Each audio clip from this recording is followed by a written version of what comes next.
Përderisa zgjedhja çështjes së presidentit të Kosovës ka mbetur pezull deri me 31 mars, kryeministri i Kosovës Albin Kurti ka deklaruar se vendi nuk ka nevojë të shkojë në zgjedhje të reja, duke theksuar se është e domosdoshme arritja e një marrëveshje me partitë opozitare për zgjedhjen e presidentit të ri. Sipas tij, aktualisht ekziston edhe një çështje që po trajtohet nga gjykata kushtetuese e Kosovës, ndërsa fokusi duhet të jetë në stabilitetin institucional. Pothuajse në të njëjtën linjë qëndron edhe politologu Melazim Koci. Në një prononcim për mediumin ton ai thotë se zgjedhjet e reja nuk do të sillnin diçka të re në Kosovë, edhe nëse do të mbaheshin. Po unë besoj që sepse zgjedhjet e reja eventuale nuk sjellin kur gjë të re.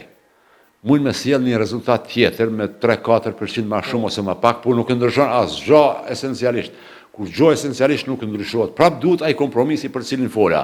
Pra prap duhen më ul me zgjedh qeverinë, edhe me zgjedh prap presidentin me 80 vota, pra kur gjë nuk sjellin zgjedhjet e reja. Vetëm është kompromitimi i Kosovës, humbje e kohës, maltretim raskapitje e votuesve dhe opinionit. Prandaj unë mendoj që është momenti mbrëm që partitë tona politike të merren vesh, të ulen, nuk janë armiq, të ulen, të merren vesh dhe ta gjejnë atë kompromis një kandidat jo partijak.